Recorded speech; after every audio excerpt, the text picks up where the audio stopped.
Hello ladies and gentlemen, welcome to the video. Today I'm going to be discussing a few things about Raid Shadow Legends. I want to talk about how they're kind of turning this game into a joke, and by they I mean Plarium. So recently we had a fusion for Yoshi the Drunkard, which I'll be putting up somewhere over here-ish, picture of him right now. Yoshi is a champion that didn't exactly tickle my fancy. I made a video about him a while ago reviewing him.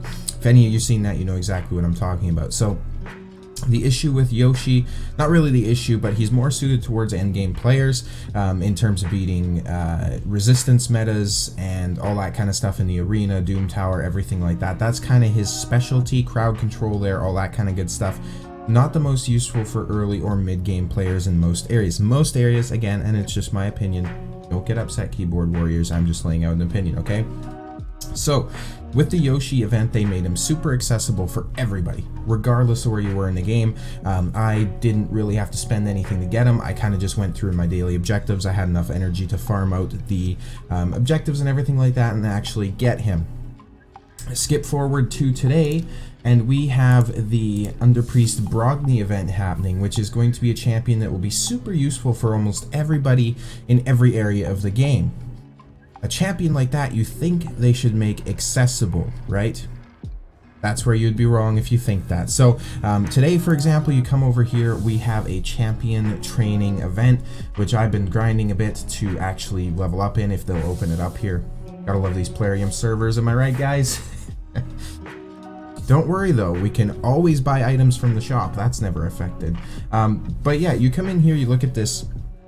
You get points for all four of the epic champions that you're going to need for the fusion. So Fenshi's going to be the easiest to get, which is, you know, he seems okay. But if you come down here and look, you have to get to 12,750 points to get the fragments for this champion. You have to get to 7,300 for the fragments for Mordecai. Even if you want to get these champions and use them without doing the fusion, which is probably what I'm going to be doing at this time, since I don't plan on spending hundreds of dollars on the game, you're not going to be able to get through this without spending at least something. Because in order to get to this amount of points, or this amount of points here, you're going to have to be either spending a crap ton of resources that you've saved, which is going to put you at a disadvantage for the rest of the fusion, or you're going to be spending money to get additional resources to spend now. Either way, you're either spending or putting yourself at a disadvantage later. Because as you can see here, you don't get a crazy amount of points for any sort of upgrades or anything like that. And the same thing kind of happens over here with how we have the classic arena takedown. This is a huge amount of points for anyone to try and acquire in 4 days, unless you're in high gold or platinum and you're getting 12 points or 13 points a win, right? But for the rest of the people who are in silver or bronze or even the lower levels of gold, this is an insane amount of points to acquire. So for example, if you're in bronze 1, you have to win 455 arena battles in 4 days. Let that sink in. 455 arena battles in 4 days. That's over 100 battles per day in order to get the fragments for Mordecai. So this is absolutely ridiculous. Champion chase tournament here. I've got myself to Mordecai. I'm not even going for Skimfos at this point. Like I say, I'm not wailing out on this. I'm not giving them more money than they deserve at this point. I'm just, in this video, I just want to talk about a few things that are really bugging me about the game. So we had clan versus clan tournaments introduced, which was like a beta testing recently.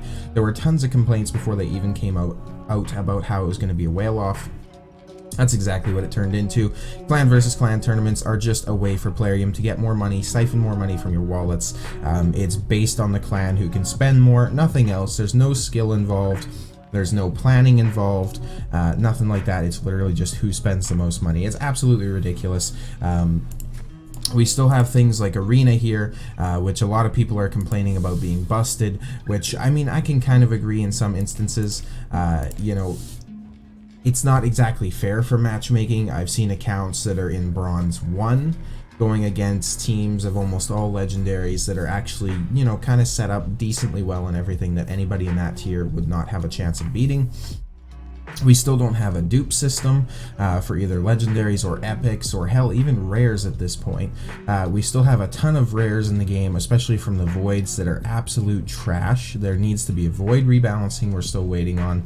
We're still waiting on so many features. We're waiting on, you know, artifact changing for free. Apparently they've introduced something like that through the or for beginning players, but we still don't have it for end game players, mid game players, nothing like that. So there's always a silver crisis. Upgrading artifacts takes an ungodly amount of silver. I spent over 1 million silver before to get an artifact from level 15 to level 16. It is absolutely ridiculous. We still don't have a dedicated silver farming area, which is going to be, right now what it is it's a spider. You go and farm spider and that's your best way to get silver. It's kind of crazy. And the absolute biggest gripe for me, though, is, again, this whole fusion thing. It's just set up to get as much money from you as possible, as absolutely possible. They're just trying to siphon your pockets.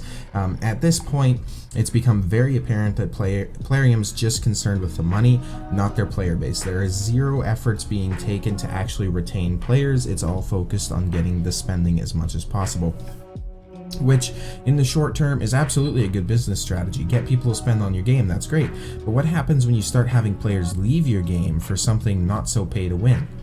Or at this point, honestly, it's really getting pay to play, pretty much. It's not even really a pay to win situation anymore. If you want to progress, you have to pay, pretty much, right? Regardless of if people want to admit that or not. It'll be very hard to get a free to play account to end game, especially in something like the arena. It's possible. Don't get me wrong, but it's going to take a lot of time and knowing exactly what you're doing. So for a new player to come in and try and progress, it's damn near impossible. It has to be somebody starting a new account who's going back and they know what they're doing the second time over. And that's kind of some of the issues too, is they've justified their arena matchmaking by saying, hey, we've seen players that are new get from, you know, bronze to silver in a matter of a month. Guess what? People create second accounts. You can't look at very few cases where somebody's got to silver and then judge your whole player base on that. And you can't be putting out fusions like this where at least 2 of these fusion champions are going to be inaccessible to regular players who aren't spending, free-to-play people, casual players, everything like that. If you're putting out a champion like this, make him accessible for everyone or don't put him out at all. It's absolutely ridiculous. In other news, I kind of do like what they've done with the Doom Tower, the new rotation and everything like that. It's pretty nice. We're still waiting on any sort of updates for Clan Boss. We're still waiting on, you know, just so much stuff, right? And the game's been out for over 2 years now, and in that time, not really a whole lot has changed for the better, if I'm being honest. We've got new areas of the game, but they're more so just based on how to get more money from people. So for example, the Doom Tower, you might think, hey, we get 10 keys a day, they aren't really monetizing it. That's where you're wrong, my friend. They have sold keys before for the Doom Tower in the shop, which serve no purpose other than getting you to spend additional money. Almost anything that's been added in the last at least 6 months, it's just a monetization strategy. In terms of fixing this, I would encourage everybody to kind of go on a spending hiatus in the game and not spend so much money, if any money at all. We have to basically vote with our dollars. If we stop spending money on the game, show Plarium, hey, we're not cool with what you're doing. You know, we need these fixes. Something will get done. As long as we still keep spending money, as long as we still keep supporting their habits and supporting the money siphoning, it's just going to continue. And I know a lot of the top end players are probably not going to listen to this message, right? A lot of people probably aren't even going to see this video, so nothing's really ever going to change. But this is just my 2 cents. At least when it's uploaded, I could say, hey, I said this 2 years ago. Look where we are now, right? If the game is still around in 2 years, who knows at that point, right? And this is kind of just one of those videos that has more of a dreary topic to it. I hope you guys don't mind. Definitely let me know down in the comments what you think, and I definitely, like I say, I encourage you guys to cut your spending on the game for now. Speak and vote with your dollars. Let them know that we're not happy with it. Let them know we're not going to take it, and hope for the best from there. They need to work on stuff to retain players and then worry about monetization, because money comes with players. Players don't come with money. That's something for them to keep in mind. I hope everybody has a great day. Good luck in the fusion if you're actually going through with it. I'm just pretty much focused on getting a couple of the epic champions for now. that's it. I'm not interested in spending hundreds of dollars at this point to actually get to the legendary. I'll just hope to open them from a shard someday in the future. So yeah, like I safe, have a great day everyone. Stay safe-ish with all the crazy stuff in the world. I'll catch you guys in the next video.